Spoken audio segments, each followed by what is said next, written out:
Kalau ada gempa, lindungi kepala. Kalau ada gempa, jauhilah kaca. Kalau ada gempa, bersiaplah antri. Berbaris keluar, kumpul di lapangan.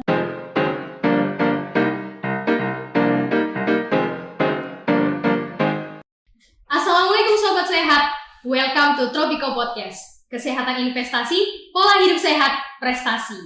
Kembali lagi bersama aku, Diana Sari, di acara podcast kita kali ini, yaitu Tropico Podcast. Di sini kita kedatangan narasumber yang sangat luar biasa, yaitu Kak Putri Simarmata SKM. Kak Putri ini merupakan alumni dari FKM USU. Nah, Kak, mungkin Kakak bisa nih perkenalan diri dulu nih ke penonton kita. Oke, hai, salam kenal semua. Saya Putri Maria Simarmata, SKM MKes. Saya alumni dari FKM USU. Tampuk S1-nya itu 2004 dan S2-nya itu di 2009. Program peminatan ya, saya linear dari S1 ke S2 itu promosi kesehatan dan ilmu perilaku.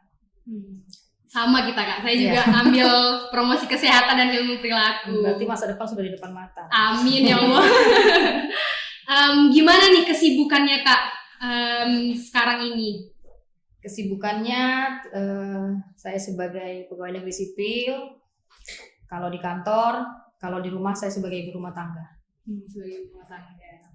Nah, teman-teman, di sini kita bakal ngebahas mengenai bencana alam nih, karena kan di sini Kak Putri ini memiliki minat dan peduli terhadap bencana, khususnya bencana di daerah gitu ya Kak ya. Mungkin Kakak bisa ngasih komentar gitu Kak, gimana sih bencana atau kondisi bencana alam yang ada di sekitar kita sekarang ini Kak, khususnya di daerah Medan Kak.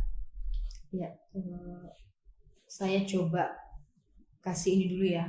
Mungkin ada yang bertanya nanti, tapi sebelum bertanya coba saya kasih kilas. Kenapa seorang SKM bisa masuk ke dunia penanggulangan bencana? Biasanya selama ini kita berpikir kalau seorang SKM itu nantinya di rumah sakit, di puskesmas, gitu, atau di akademisi sebagai dosen, sebagai apalagi ya di LSM yang terkait dengan kesehatan masyarakat seperti itu. Nah, sebelumnya saya juga pegawai negeri sipil itu di Nia Selatan di Dinas Kesehatan. Jadi saya coba beralih pindah ke provinsi ini dan ternyata yang lowong itu adanya di penanggulangan bencana. Mau nggak mau sebenarnya saya melihat ini sesuatu yang baru. Jadi saya belajar kembali lagi dari nol. Karena di dunia baru penanggulangan bencana ini orang akan memandang sebelah mata kenapa tenaga kesehatan masyarakat ada di sini gitu kan. Dan ternyata saya belajar benar-benar dari nol dan itu saya dapati bahwasannya semua kita yang dari alumni kesehatan masyarakat ini bisa masuk ke lini manapun dunia pekerjaan. Jadi jangan berpikir sempit saja hanya di level atau di garis kesehatan masyarakat saja, tapi kita bisa coba ke yang lain. Dan ternyata di penanggulangan bencana itu sendiri tenaganya kita ini seorang sarjana kesehatan masyarakat itu sangat dibutuhkan. Berarti tidak menutup kemungkinan ya Kak ya, kesehatan masyarakat itu nggak bisa masuk ke ranah mengenai bencana alam seperti itu ya. Jadi kembali ke pertanyaan host tadi, dengan kondisi kita tinggal di Indonesia Raya ini, jadi kalau dulu kita belajarnya bagaimana tentang kesehatan, anatomi segala macam, jadi coba kita beralih bagaimana belajar bumi, kan? Nah, jadi kalau terkait dengan kenapa sih nih kita ini banyak bencananya, Indonesia sendiri itu kita belajar dari dunia dulu ya, biar mengkerucut. Dunia itu ada 7 lempeng. 7 lempeng yang mana ini yang menyebabkan yang benua itu terpisah. Dan dari 7 lempeng besar dunia itu 3 diantaranya itu menghimpit Indonesia Raya. Ya, jadi kalau kita bayangkan dari ujung Sumatera di atas itu ada Eurasia, lempeng Eurasia. Dari bawah itu menekan juga lempeng Indo-Australia, dari memanjang sampai ke Jawa, Lombok, Bali ya. Baru dari sisi sebelah sini itu Papua, itu ada yang menekan Pasifik. Nah, jadi dari 3 lempeng dunia ini itu yang menyebabkan terjadinya subduksi di perut bumi ya, sehingga Indonesia ini dikenal dengan istilah Ring of Fire. Jadi dari garis lempeng itu patahan ya, sehingga banyak kalau tidak salah 127 gunung aktif di Indonesia. 127 gunung aktif di Indonesia itu tersebar dari Sabang sampai Merauke, dan kalau kita lihat dari kajian risikonya hanya Pulau Kalimantan yang masih tergolong safety untuk jadi dari bencana. Walaupun tidak menutup kemungkinan ada juga bencana, tapi kalau dari garis Ring of Fire itu dia masih lebih safety di situ. Sehingga kalau kita khusus lagi itu dari dunia ke Indonesia, kita lebih khusus lagi ke Sumatera Utara sendiri, kita itu berada di atas patahan Renun, Toru, dan Angkola. Sehingga sudah sangat biasa untuk daerah yang melalui patahan itu akan terasa goncangan gempa. Ya, dari yang dilalui oleh patahan itu maka akan terjadi gempa tektonik, dan untuk yang di sekitar gunung api aktif yang ada di Sumatera Utara ini kita tahu itu Sinabung, ada Pusuk Bukit, dan Sorik Marapi di Madinah, itu akan terasa gempa vulkanik. Jadi dan Indonesia ini sangat cuacanya ekstrim ya, pengaruh dari pemanasan global dan segala macam, kita juga udah pelajarin itu, sehingga akan mempengaruhi juga kondisi wilayah kita Indonesia ini, khusus di Sumatera Utara, sehingga kita lebih sering mengalami banjir. Kalau sudah ada curah hujan yang tinggi ya sebagai triggernya, maka ya Kota Medan ini dengan hitungan 1-2 jam sudah banjir. Sudah naik air yang langsung gitu ya Pak. Nah, jadi perlu penguatan bagi kita, karena Indonesia yang sudah daerah rawan bencana, dan Indonesia sendiri baru start fokus untuk penanggulangan bencana itu di 2007, sejak lahirnya Undang-Undang 24 tentang penanggulangan bencana. Jadi masih baru 2007 ke sekarang 2022 ya, masih belia-belianya ya. Jadi masyarakat kita harus lebih dimotivasi untuk siap siaga menghadapi bencana. Karena memang daerah kita sendiri rawan bencana, nggak mungkin kita pindahkan Indonesia ini ke pulau lain atau ke benua lain gitu. Jadi kita udah tahu kondisi seperti itu, maka kita yang harus siap siaga. Iya, benar banget. Luar biasa gitu ya Kak ya, sangat detail Kak mengetahui tentang bumi, padahal di FKM sendiri kita nggak belajar tentang itu semua. Kita memang ada belajar tentang bencana gitu, bencana kan kita belajarnya tentang gimana sih kalau terjadi bencana, jadi masalah kesehatan apa yang terjadi, nggak sampai belajar tentang buminya dan segala lempengnya, nggak sedetail itu pasti sulit gitu ya Kak ya, Kakak apalagi dari pendidikan kesehatan ilmu perilaku sama sekali tidak membahas hal tersebut. Itu kesulitan yang dihadapi itu gimana gitu Kak untuk dari FKM terus harus belajar mengenai bumi, bencana alam dan segalanya gitu.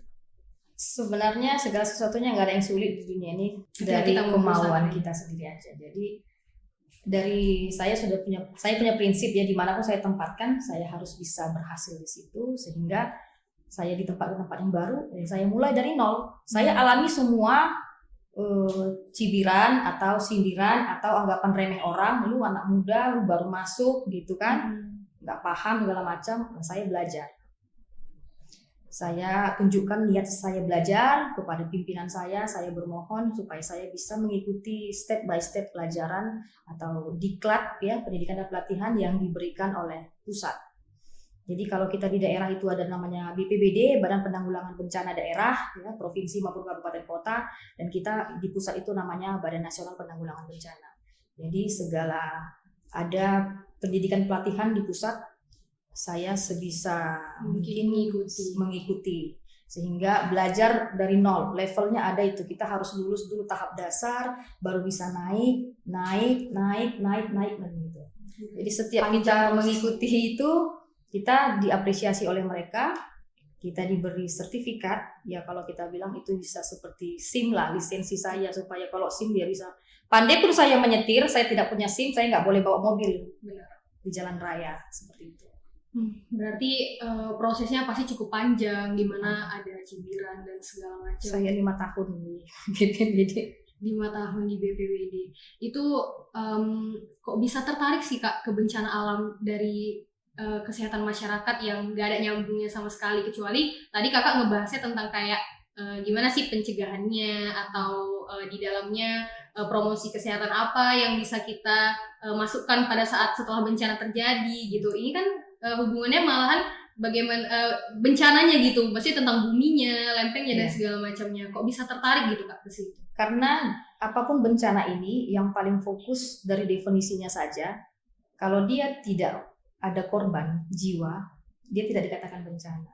Jadi kalau banjir hanya semata kaki, tidak ada korban yang meninggal, itu bukan bencana banjir. Oh, jadi walaupun sudah banjir semata kaki atau selutut gak ada korban jiwa, itu bukan bencana alam? Ya, itu kejadian aja, fenomena alam. Tapi kalau ada korban, baru. Nah, korban itu siapa? Manusia. Nah, kalau udah ada korban manusia, ya pasti luka ringan, luka sedang, luka berat, ya kan? Atau ada mungkin karena kehilangan saudara dan rekan keluarga, dia jadi gangguan psikologis, itu udah masuk ranahnya kita. Jadi kalau sudah masuk masa korban itu dalam pengungsian, itu masuk ranahnya kita orang masyarakat ini bisa memberi motivasi ke mereka. Apalagi kalau di pengungsian kita bisa mengajari bagaimana ya mereka untuk bisa pola hidup bersih dan sehat, karena di pengungsian itu kita tahu gitu ramainya, semua berbaur, makanan mungkin dihinggapi lalat, bagaimana kita harus mengajari mereka cuci tangan dalam kondisi mereka yang sedang berduka. Nah, jadi itu peran kita kesehatan masyarakat itu lebih ditantang di situ. Nah, Kakak sebagai alumni gitu, gimana sih mitigasi bencana alam yang baik gitu, Kak sebagai alumni gitu menurut Kakak? Nah, kalau alumni kesehatan masyarakat. Kalau terkait kebencanaan, mitigasi yang bisa kita lakukan itu ada mitigasi struktural ya. Mitigasi itu ada mitigasi struktural dan non struktural. Nah, kalau yang struktural itu terkait fisik. Ada fisik, bisa juga ada yang non fisiknya. Struktural yang non fisik itu bisa penanaman vetiver, pohon mangrove di pinggir pantai supaya ini ya tidak terjadi banjirop ataupun tsunami. Nah, kalau struktur fisiknya sendiri itu tembok penahan tanah, untuk membangun bronjong ya, kemudian pemecah ombak gitu. Nah, itu kalau indofisik itu udah pekerjaannya dinas lain yang terkait dengan fisik. Nah, kita masuk di mitigasi non struktural yang mana di situ lebih fokus pada sosialisasi ya, pemberdayaan masyarakat, dan kita lebih pada memberikan pemahaman kepada masyarakat bagaimana yang harus mereka lakukan. Nah, kalau mereka tinggal di daerah rawan banjir, maka kita harus perkenalkan sama mereka apa yang harus mereka lakukan saat banjir terjadi. Jadi mereka harus tahu bagaimana cara mengevakuasi diri. Kalau banjir itu harus pergi ke daerah yang lebih tinggi. Kalau di rumahnya harus disiapkan peralatan itu semuanya di atas, sehingga kalau ada air banjir membanjiri rumahnya, perabotannya mungkin tidak kena atau berkuranglah harus kerusakannya seperti itu. Jadi dan kita biasanya itu yang sering kena ya di masyarakat yang tinggal di das ya, daerah aliran sungai. Jadi kita kasih informasi ke mereka bagaimana mereka mencintai sungai itu, bagaimana mereka harus berperilaku baik dengan sungai itu, tidak membuang sampah di situ ya. Kita buat yang namanya sekolah sungai. Sekolah sungai dari mana? Mulai dari level anak-anak kita didik, nih anak-anak ada sungai, ini sampah kita kutip nggak boleh buang. Masuk ke level remaja kita didik bagaimana caranya, masuk ke level orang tua gitu, sehingga masyarakat yang tinggal di situ sudah paham kalau ada hujan intensitas tinggi gitu ya, hujan lebat, air sudah mulai naik, mereka kita ajari bagaimana dengan kearifan lokal mereka untuk memberikan informasi ke tetangga yang lain, mungkin dengan membunyikan kentongan supaya yang lain tahu itu air akan naik dengan hujan juga tidak berhenti-berhenti. Jadi mereka siap siaga. Dan dengan informasi yang sudah kita sampaikan sebelumnya, sudah kita sosialisasikan, mereka tahu harus kemana menyelamatkan diri. Minimal dia bisa menyelamatkan diri. Kalau dia tidak bisa menyelamatkan harta bendanya, karena yang kita utamakan dalam penanggulangan bencana ini adalah nyawa, ya, jiwa manusia yang harus kita tolong. Jadi mereka bisa melakukan evakuasi mandiri ke tempat yang lebih tinggi atau ke titik kumpul yang sudah kita sepakati. Jadi kalau terjadi bencana kalau terjadi banjir, sudah meminimalkan ya jumlah korban jiwa, dan kalau kita harapkan tidak ada korban jiwa. Seperti itu. Ngomong-ngomong soal sekolah sungai nih, itu apa bagian dari program BPBD ya Kak? ada bagian program kita juga, dan itu lebih banyak yang melakukannya adalah LSM pecinta sungai gitu. Jadi itu sekolahnya memang udah berjalan gitu Kak? Jangan kita harapkan seperti sekolah pendidikan gitu, itu istilahnya. Jadi itu istilah aja. Jadi seperti ya rembuk-rembuk bersama anak-anak, kita kumpul, kita ajari supaya mereka lebih sadar terhadap lingkungan gitu. Karena sekarang sungai di mana-mana udah dipersempit. Harusnya sungai itu diperlebar supaya arusnya nggak menimbulkan banjir nantinya, tapi sekarang ya karena padat penduduk pengaruh jadi persempit. Itu sekolahnya itu non-formal. Ya non-formal, maksudnya kayak setahun itu harus ada atau ada targetnya berapa kali dalam setahun atau sebulan atau berapa bulan? Nah itu biasanya yang lebih fokus ke situ kan adalah LSM ya, tapi mereka pasti punya program kerja, ada timeline-nya. Oh jadi adalah program sekolah sungai supaya mengatasi banjir di daerah. Iya itu bisa kita buat. Jadi kalau daerah yang tinggal di sekitaran Gunung Sinabung, mungkin kita bisa bikin sekolah gunung api. Jadi mereka lebih paham mengenal gunung api itu bagaimana, dan bagaimana dia batuk-batuknya, bagaimana dia smoking-smokingnya, ngeluarin asap, dan bagaimana petanda-petandanya, sehingga mereka sudah siap siaga kalau udah begini mereka harus lari kemana. Seperti itu. Kalau untuk penanggulangan bencana di daerah Sumatera Utara sendiri, menurut Kakak itu gimana? Penanganannya apakah sudah baik atau masih belum mencapai targetnya gitu? Yang kami lakukan ini, kami melakukan semampu kami yang terbaik untuk Sumatera Utara. Tapi ya tergantung juga dengan kondisi bencana ini kan nggak kita harapkan ya, tidak ada yang bisa memprediksi. Jadi ada yang bisa kita tanggulangi secara matang, ada yang harus bersama-sama, harus ada terlibat juga. Tidak hanya provinsi saja yang menangani, harus daerah, dan perlu kita ketahui bersama penanggulangan bencana itu lihat daerahnya. Kalau itu terjadi di daerah, maka yang bertanggung jawab penuh adalah daerah. Saat daerah tidak mampu, dalam hal ini kabupaten kota tidak mampu, mereka akan merujuk untuk minta dibantu atau difasilitasi oleh provinsi. Nanti secara nasional gitu Pak? Enggak, secara provinsi. Jadi kalau misalnya banjirnya atau ada banjir lagi di Kota Medan, nanti itu levelnya Kota Medan dulu yang ngatasin. Nggak bisa kita provinsi langsung turun gitu. Berarti kalau saya udah nggak bisa. Kalau dia nggak bisa, baru dia bisa minta bantuan tenaga atau alat peralatan segala macam. Gitu, menarik sekali ya Kak.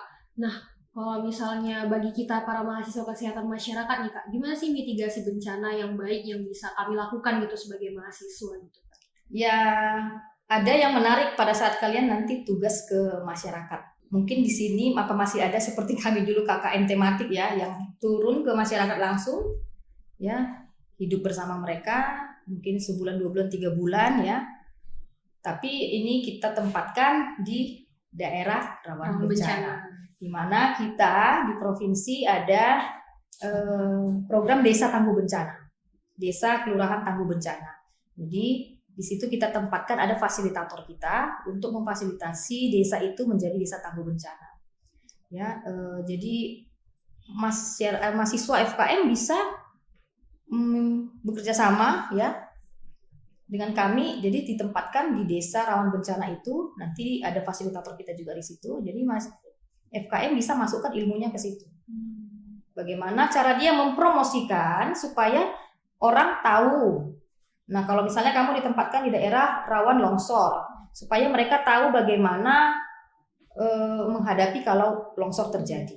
Dan mereka tahu bagaimana apa yang harus dilakukan supaya tidak terjadi longsor. Kalau ditempatkan di daerah gunung api, maka dia harus bisa, FKM ini mengajarin bagaimana masyarakat di situ bisa melakukan evakuasi mandiri atau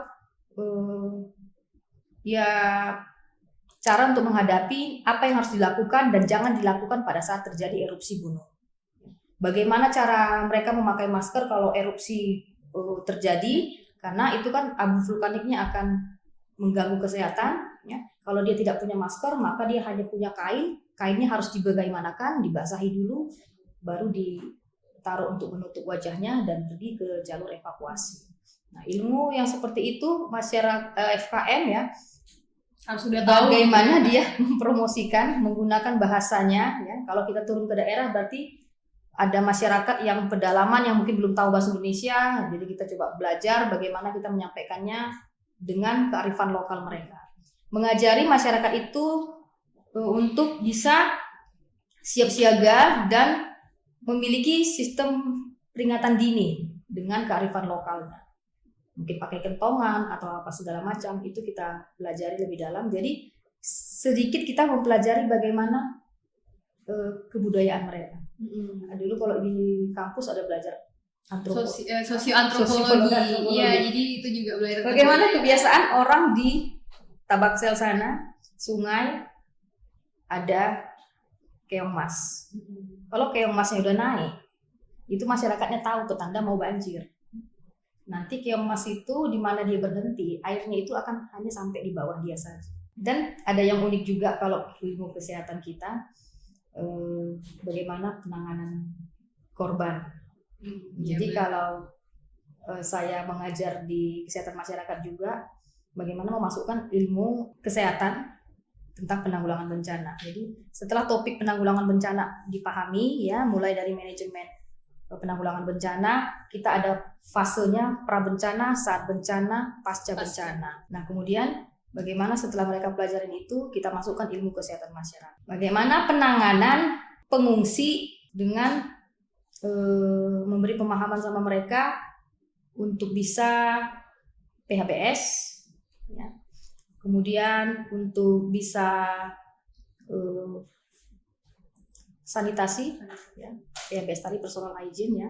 Bagaimana mengatasinya untuk pengendalian vektor, kita ada pelajari juga ya di kampus pengendalian vektor. Penggunaan toilet juga. Toilet, ya. Jadi itu ada aturannya kalau kita buat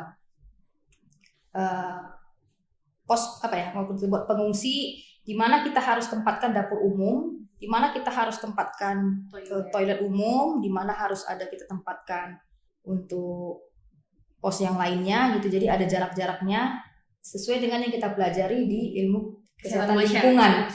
Ya kan di Kesling ada itu ya, jarak kalau sumber air dengan tempat pembuangan sampah berapa meter. Ya, nah, jadi itu saya terapkan tuh di penanggulangan bencana. Jadi mahasiswa yang saya ajari saya suruh buat market, ya, kayak meja gini gede market. Jadi mereka coba buat di mana seharusnya pos komando itu berada, di mana seharusnya pos kesehatan itu berada, pengungsi itu di mana shelternya, di mana kalian buat toilet, di mana, dan gimana pembagian toilet itu, toilet wanita dan pria, dan bagaimana cukup nggak satu toilet menampung sekian puluh orang. Nah itu kan di kesehatan lingkungan sudah kita pelajari.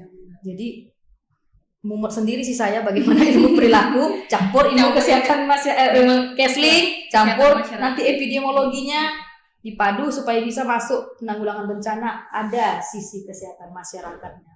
Nah, itu aja formulasi saya di tempat saya bekerja. Berarti nggak 100% tidak ada yang ya, kesehatan masyarakat, karena masih ngajar juga sebagai dosen dan masih berkecimpung juga di bencana alam, jadi masih ada collab-nya. Harus ada, kita kolaborasi semua itu, dan kita tidak boleh meninggalkan basicnya kita seorang sarjana kesehatan masyarakat. Jangan kita udah ditempatkan di suatu pekerjaan, kita lupa di mana kita dilahirkan. Iya benar. Nih dengar tuh teman-teman. Jadi kesehatan masyarakat itu unik gitu ya. Jadi kita tuh nggak hanya bisa ke satu ranah aja, kita bisa ke berbagai ranah. Ya tapi satu, kita juga harus mau untuk belajar dan mau tahu gitu. Jadi jangan males ya teman-teman. Jadi nggak menutup kemungkinan kita sarjana kesehatan masyarakat, mau dari pendidikan kesehatan ilmu perilaku, mau dari epidemiologi, mau dari kesehatan lingkungan, kita bisa nih seperti Kak Putri nih menjadi orang yang peduli terhadap bencana alam di daerah, contohnya ini ya, seperti Kak Putri. Nah Kak, mungkin bisa nih kasih closing statement-nya. Apa ya kira-kira ya closing statement-nya? Buat ke adik-adik ya? Iya, ke adik-adik mahasiswa gitu Kak, mengenai mitigasi bencana alam. Oke, saya kasih closing statement ya. Untuk adik-adik mahasiswa yang saat ini sedang berkuliah di kesehatan masyarakat, kamu adalah orang yang beruntung bisa berkuliah di kesehatan masyarakat. Karena saat kamu sudah menyandang gelar sarjana kesehatan masyarakat, semua lini pekerjaan, semua tempat pekerjaan itu sangat membutuhkan yang namanya sarjana kesehatan masyarakat. Jadi jangan sinis ya. Kemudian untuk adik-adik di kesehatan masyarakat, kalau boleh nanti KKN-nya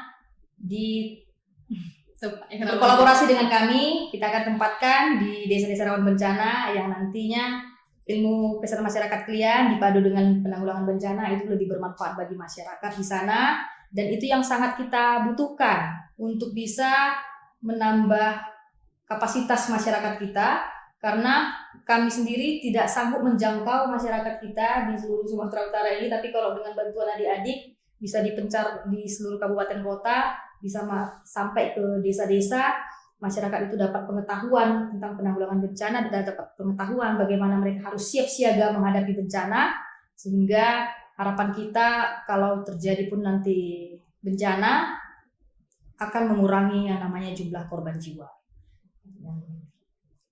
Itu juga nanti akan menjadi PR besar kita bersama ya, supaya masyarakat Indonesia ini dapat tangguh menghadapi bencana. Demikian. Demikian. Terima kasih banyak nih kepada Kak Putri yang sudah mau datang dan sudah mau berbagi informasi mengenai bencana alam dan terkhususnya mitigasinya gitu bagi kita mahasiswa kesehatan masyarakat. Gimana sih mitigasinya? Tadi kan udah pada denger gitu kan, dan salah satu programnya itu ada namanya Sekolah Sungai. Jadi mungkin kita nanti kalau misalnya ada tergabung di LSM, kita bisa untuk mengembangkan lagi gitu sekolah sungainya supaya mengurangi korban banjir gitu di daerah, khususnya daerah kita di daerah Medan, daerah Sumatera Utara. Ada juga ini ya, kalau nambahin ya, supaya lebih masuk tentang penanggulangan bencana ini, kami ada juga program ke sekolah-sekolah. Sekarang Kemendikbud ya sudah ada namanya Satuan Pendidikan Aman Bencana yang sudah mengharuskan semua jenjang pendidikan formal non formal sudah masuk disisipkan kurikulum kebencanaan. Sehingga kalau dulu kami tidak mempelajari yang namanya kebencanaan, maka sekarang saya lihat dari PAUD sampai ke perguruan tinggi harus sudah masuk kurikulum kebencanaan. Jadi tidak heran sekarang kesehatan masyarakat ada ilmu kebencanaan. Saya nggak tahu di FKM Musu apakah ada ilmu kebencanaannya. Jadi itu sekarang sudah masuk, padahal kami dulu sama yang kawan-kawan yang lain itu zaman kami belum ada. Sebegitu pentingnya lah tentang penanggulangan bencana ini, karena kita memang berada di daerah rawan bencana. Dan bagaimana kita bisa masuk ke anak sekolah sehingga kita bisa formulasikan sebuah lagu, bagaimana lagu Pelangi-Pelangi diubah supaya bisa mereka memahami bagaimana tentang evakuasi gempa. Karena kita lebih fokus ke gempa, karena gempa ini kita tidak tahu kapan terjadi, ya, dia tidak bisa diprediksi. Jadi kita harus siap siaga ke situ. Nah kalau banjir slow onset ya, dia bisa kita perkirakan sudah setinggi ini air bakal tinggi, nanti kita bisa evakuasi. Kalau gempa tidak bisa sama sekali. Sehingga bisa saya nyanyikan lagunya. Boleh banget Kak, boleh banget. Tadi juga udah mungkin boleh dinyanyikan biar tahu gitu Kak. Kalau ada gempa, lindungi kepala. Kalau ada gempa, jauhilah kaca. Kalau ada gempa, bersiaplah antri, berbaris keluar, kumpul di lapangan. Sangat luar biasa. Kayak lagu cuci tangan gitu ya, kalau kayak cuci tangan kita jadi tahu 7 langkahnya. Ada 7 langkah cara cuci tangan. Iya. Jadi ini tentang masukkan gempa. Sangat luar biasa. Jadi itulah promosi kesehatan di dalam bencana itu. Jadi dibuat dengan lagu supaya jadi anak-anak lebih mudah dan dia lebih mengetahui gitu teman-teman. Terima kasih banyak kepada teman-teman juga yang sudah menonton. Semoga video ini dapat bermanfaat. Mohon maaf apabila ada kesalahan kata ataupun perbuatan. Selamat sore Sobat Sehat. Assalamualaikum warahmatullahi wabarakatuh. Tropiko Podcast, Kesehatan Investasi Pola Hidup Sehat Prestasi. Bye-bye!